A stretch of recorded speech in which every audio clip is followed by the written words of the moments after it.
Bueno, amigas, amigos, continuamos. Y bueno, lo prometido es deuda. Antes de irnos al corte, le comenté, le adelanté que íbamos a hablar de Hidalgo. Le invito a que haga usted memoria del Hidalgo que tiene en su mente. Muy bien. Le voy a decir ahora cómo surge Hidalgo. Cómo aparece en el imaginario colectivo esa prominente figura que tenemos pues en las postales, en los carteles, en la publicidad, en esta imagen recreada de un personaje que, investigándole un poquito, nos encontramos que pudo no haber sido. Lucas Alamán, que fue su contemporáneo, que lo conoció personalmente, a diferencia de usted y yo, que no lo conocimos, sino que conocemos lo que nos han presentado de él. Lucas Alamán lo describe de la siguiente manera, y aquí lo que le voy a leer es textual, Lucas Alamán nació en 1792 y falleció en 1853. Saque usted sus cuentas. A Miguel Hidalgo lo fusilaron en 1811, para ser exactos, el 30 de julio. De tal manera que lo conoció perfectamente. Lucas Alamán es el autor de la historia de México. Y bueno, hablando de Hidalgo dice: Miguel Hidalgo era de mediana estatura, cargado de espaldas, de tez morena y ojos verdes. La cabeza algo caída sobre el pecho, mentón hundido, cano y calvo, como que pasaba de 60 años, pero vigoroso, aunque no activo ni pronto en sus movimientos, de pocas palabras, pero animado, poco aliñado, poco arreglado. Es lo que dice Lucas Alamán del Miguel Hidalgo que conoció. Pero ¿cómo llega el Miguel Hidalgo que conocemos hasta nuestros días? Bueno, sucede que a la llegada de Maximiliano de Habsburgo a lo que era ya México en 1864, de pronto se encuentra con que el país que venía a gobernar como emperador no existía. Estaba deshecho, en guerras intestinas. No había caminos, no había economía, no había una identidad. Si bien ya oficialmente era la República Mexicana, era de puro nombre. Entonces, ¿cuál era el imperio que él iba a gobernar? Había que inventarlo. Y bueno, en este invento manda a uno de sus ayudantes, al pintor de la corte que él traía, y este se llamaba Joaquín Ramírez, y a él lo manda a que investigue sobre la figura de Miguel Hidalgo. No, manda a que investigue, a ver qué personajes había alusivos al movimiento de independencia, y se encuentran en el Bajío con la figura importante de Miguel Hidalgo. Y este personaje lo recrea. Él era un pintor, Joaquín Ramírez, y él es el que pinta el lienzo original del Miguel Hidalgo que conocemos, que venía a ser un sobrino nieto de Miguel Hidalgo. Es decir, la imagen que tenemos referenciada de Miguel Hidalgo no es de Miguel Hidalgo, es de un sobrino nieto, que dicen que se parecía a Miguel Hidalgo. Y este cuadro lo pinta en 1865. Y se inspira, pues, en uno de los sobrinos. Es un óleo, el que ha llegado hasta nuestros días, y que es el que conocemos. Antes de esto, hay una figurilla del año de 1826 de un pintor de nombre Claudio Linati, que si ustedes la conocen, nada tiene que ver, nada absolutamente, con el Miguel Hidalgo que ha llegado hasta nuestros días, que es el que recordamos y en algunos casos muchos mexicanos veneran. ¿Qué pasó con ese Miguel Hidalgo, ingeniero? Pues mire, cuando empezó el desastre, por así decirlo, de la lucha, porque pues Hidalgo no tuvo victorias más que la de la Alhóndiga de Granaditas, y la ganó a pedradas, llevaba 20,000 honderos y imagínense el mal que pueden hacer 20,000 piedras que caen al mismo tiempo en una azotea. Él, desde luego que cuando llegó Calleja, que él no tenía un ejército profesional, hay que ser sinceros, él formó un grupo de gente armada que los hacendados de San Luis Potosí le proporcionaron trabajadores de sus haciendas. Con eso fue con lo que él primeramente combatió. Y después, cuando ya era dueño del poder, ordenó que se destruyera todo lo que oliera a Hidalgo, sus figuras, sus pinturas, sus estatuas, hasta el periódico de Francisco Severo Maldonado, el Despertador Americano, también eso lo quemó. Afortunadamente se salvó un número que de Chile, nos lo acaban de devolver.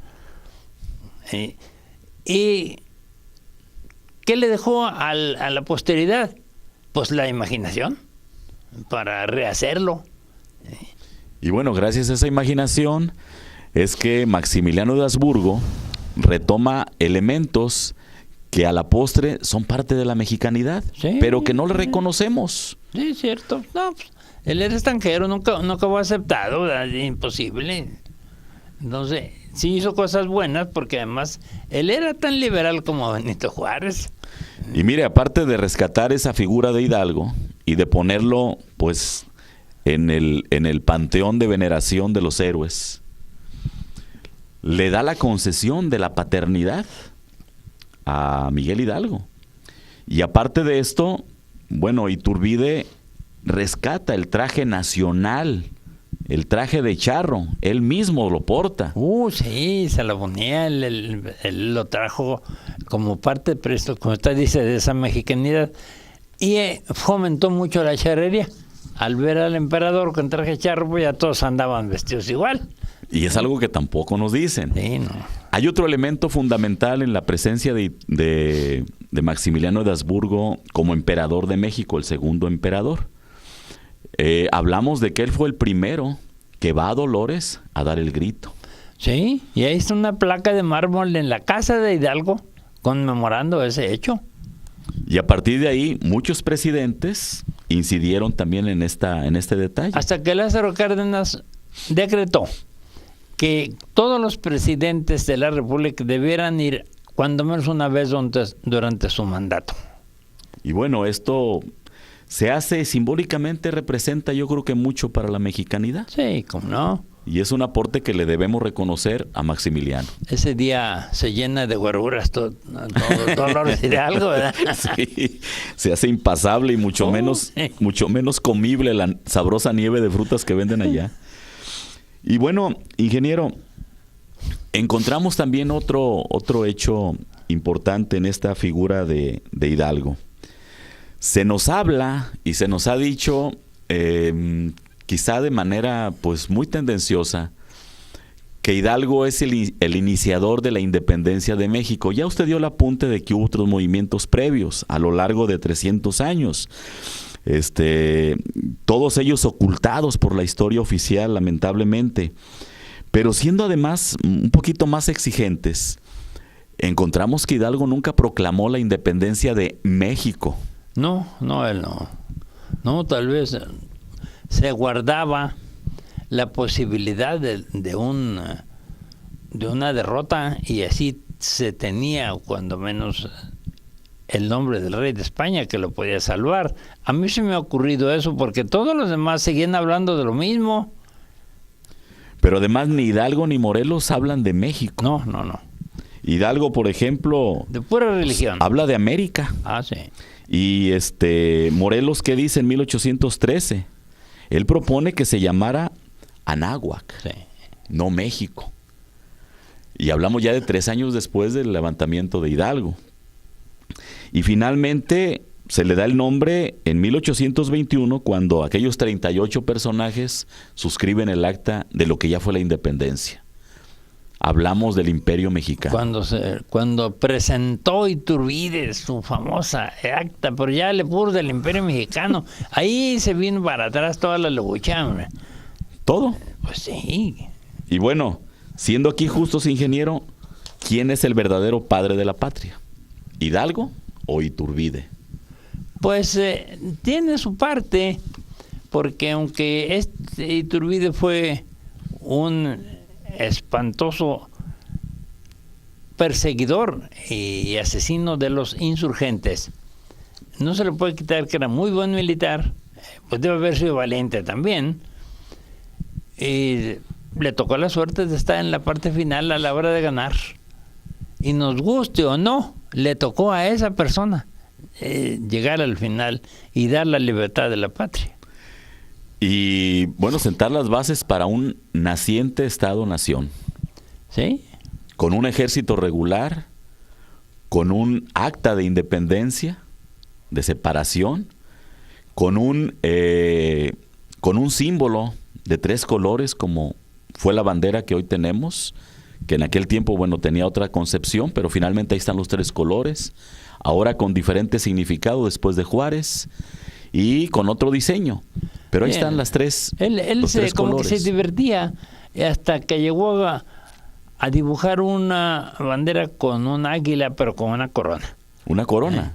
Sí, como imperio al que él llegó. Desde luego, fue el primero. Él era el emperador.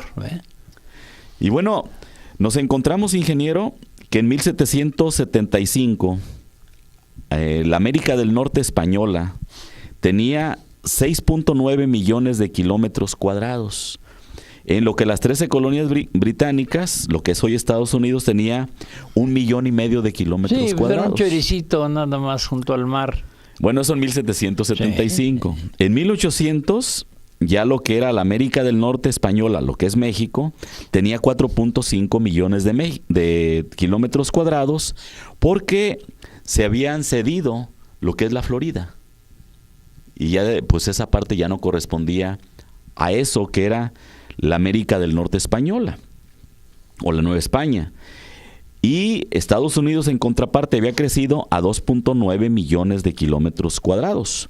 Pero ya en 1825 se continúa con 4.5 millones de kilómetros cuadrados, en lo que ya las 13 colonias habían crecido a 3 millones. Pero en 1850, la catástrofe territorial. Ahí viene. México se queda con poco menos de 2 millones de kilómetros cuadrados contra 5 millones de kilómetros cuadrados que Estados Unidos ya tenía. Sí, mire, y luego los que critican que Santana lo vendió, bueno, con él o sin él, ya estaba decidido. Para eso fue declarada la guerra de Estados Unidos. El presidente de Estados Unidos dijo, ¿por dónde se puede pasar un ferrocarril para ir a Nueva York? De Nueva York a San Francisco. Y los topógrafos informaron, solamente por terreno mexicano. Pues vamos sobre él. Yo creo que de todo el mundo lo habían quitado. Sí, porque las condiciones estaban dadas, ¿no? Un territorio en caos total, sin una cabeza, sin un liderazgo, sin una oportunidad de reagruparse, con una economía desfallecida completamente, desastroso, endeudados a nivel internacional. Y bueno, no había más. Ya nos vamos, ingeniero. Yo quisiera pedirle que nos recapitulara esta ceremonia del grito, las fechas y quiénes las han patrocinado, ingeniero. La primera de ellas fue en nombre de Ignacio López Rayón, que al llegar a Huichapan en 1813 fue donde se llevó a cabo la primera ceremonia del grito.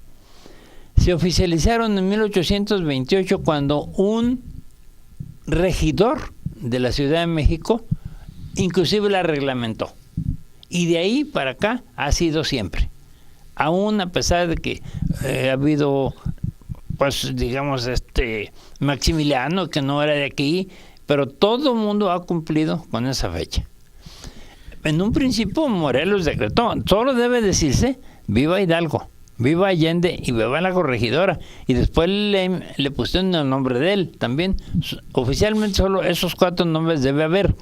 Pero pues ahora se mandan con un rosario ahí de gente.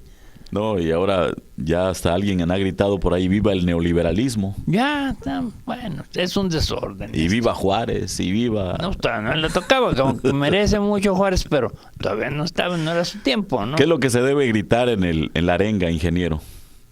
Pues yo... Oficialmente. Viva Hidalgo, viva Allende, viva la corregidora, debe ser completo, doña Josefa Ortiz Domínguez, y viva Morelos. Nada más esos 4 nombres. Bueno, los gobernadores, los presidentes municipales, si nos están escuchando, ya saben qué es lo que se debe decir. Viva Hidalgo, viva Allende, viva la corregidora doña Josefa Ortiz de Domínguez y viva Morelos. Es todo, no nos enredemos más. Esto es lo que dice la ley y es lo que se debe respetar, con los toques de campana y el ondeo de la bandera. Así que, pues pásenla bien. Yo le agradezco su presencia al ingeniero Rafael Tortajada y a ustedes, como siempre, el favor de su atención. Y como siempre les invito para que juntos sigamos andando.